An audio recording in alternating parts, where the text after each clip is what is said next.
We're super excited to print your project, but before you upload your file, here are 6 tips that you need to know to make sure you get the best results. First, we print your artwork at the size that you supply it. So make sure when you upload your file, you save it at the exact size that you want it to print. If you're not sure what size you should make your file, we actually have a PDF guide that will help you find the right size graphic for your placement on your particular garment. As a general rule of thumb, if you're doing an adult full front print, that's usually 10 to 12 inches wide by proportional height, or for a left chest, those are 3.5 to 4 inches wide for the left chest pocket print. When you upload your file, make sure you save it in an accepted format for us. We accept Adobe Illustrator files saved as an AI in a vector format. Also, if you're using CorelDRAW to create a vector image, you can save it out as a PDF and upload that PDF. That makes sure that your preview displays properly when you upload it online.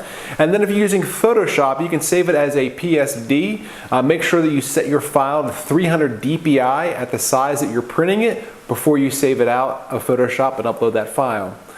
The third thing you need to be aware of is to check for small details in your artwork that are critical to the outcome of your design. So if there's text or any small elements that play a critical role in your image, you want to make sure that those are thick enough to print. For spot color printing, 1, 2, and 3 color designs, the minimum line thickness is 1 point thick.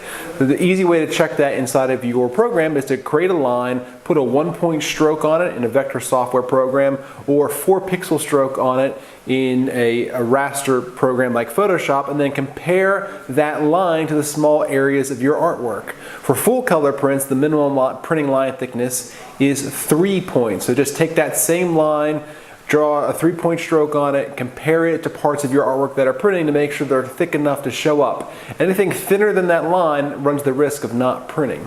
For non-printing areas or show-through areas where the garment or product will show through parts of the design between where the ink is printing, the minimum line thickness that we can hold there is 2 points. Check it in the same way, draw a line, put a 2 point stroke on it, and compare it to those thin areas in your artwork. An example of this would be like a lowercase e, the little space between the e where the garment is showing through. You want it to be at least 2 points thick so that it doesn't close in. This ensures that your print will be legible when we go to press.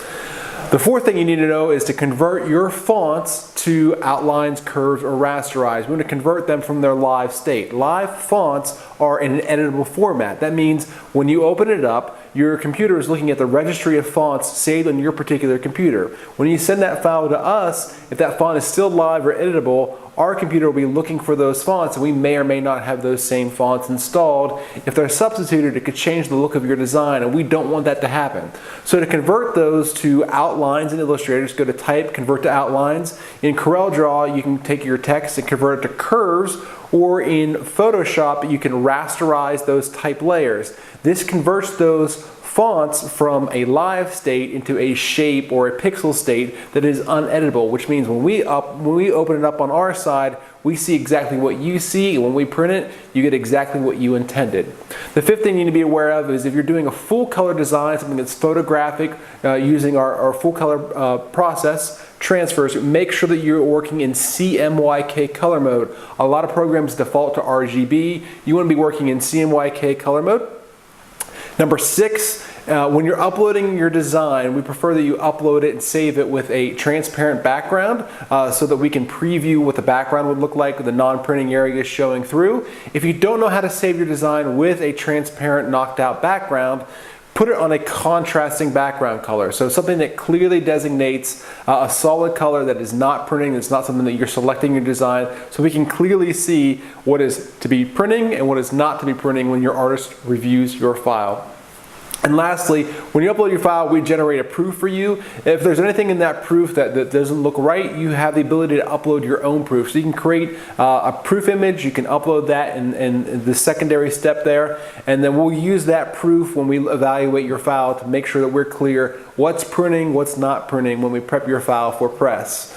And like always, our artist is going to review your file. If we have any questions along the way, we'll be sure to contact you via email, so be on the lookout for that. And we'll let you know either way. If your art's good to go, you'll get a confirmation email saying it's moved on to production. If we have any questions along the way, we'll contact you.